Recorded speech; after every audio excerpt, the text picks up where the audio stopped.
Valentine's Day.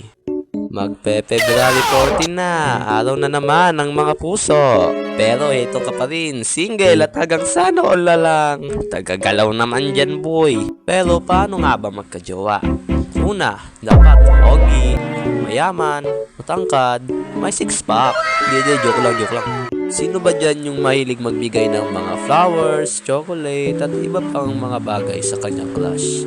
Dahil ang masasabi ko sa inyo, ay wala kayo dyang mapapala. Halos ganyan din ako dati. Magpaggutom na lang sa school at itinitipon yung baon para may pambili ng chocolate. Pero hanggang ngayon ay single pa ako eh. Sa tingin mo, sasagutin ka niya kapag binigyan mo siya? Hindi! Walang kwenta yung mga efforts mo kung hindi ka gusto ng taong gusto mo. Sakit mo naman magsalita. Wawa naman siya oh. Pero ano nga ba ang mga advantage ng pagiging single? Siyempre, wala kang gastusin, wala kang susuyuin kapag tinutuyo yung jowa mo, at focus ko lang sa mga goals mo. Ano naman ang mga advantage kapag may jowa ka na? Siyempre, mayroon kang motivation, yung halos pumapasok ka lang sa school, makita lang siya. At siyempre, may karami ka rin sa problema, minsan nga sila pa yung problema. At pag Valentine's, di din mawawala yung asaran yung magtotropa. Pero wag kayong magalit sa tropa nyo dahil sila yung tulay para sa puso na crush mo. Ay. Uy, pre. O ano pre? Huwag ka maingay pero crush ko yung babaeng yun Ha? Saan? Yung nakatayo doon? Oo pre. Yung may dalang bag? Oo nga pre, huwag kang maingay. Ate, crush ka daw dito Ano yun?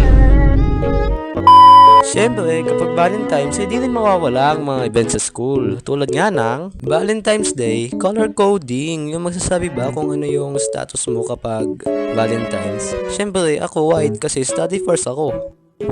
Di nga. Ang hanap ko kasi ay yung mataas na grade. Baka hanap mo lang lambing.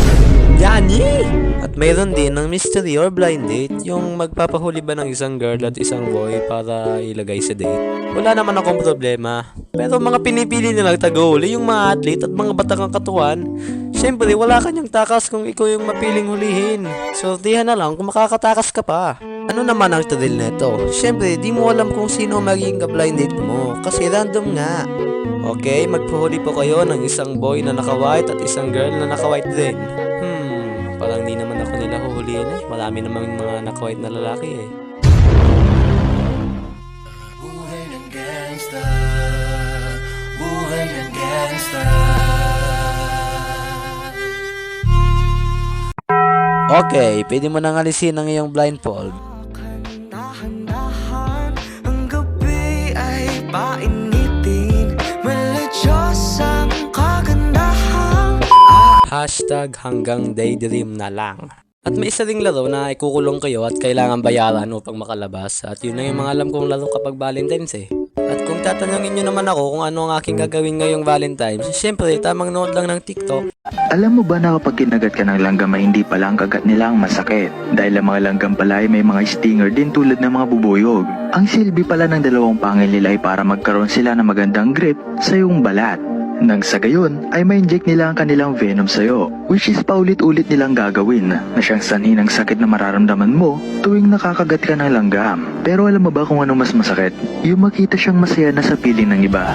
Ihatag ko na ang tanan.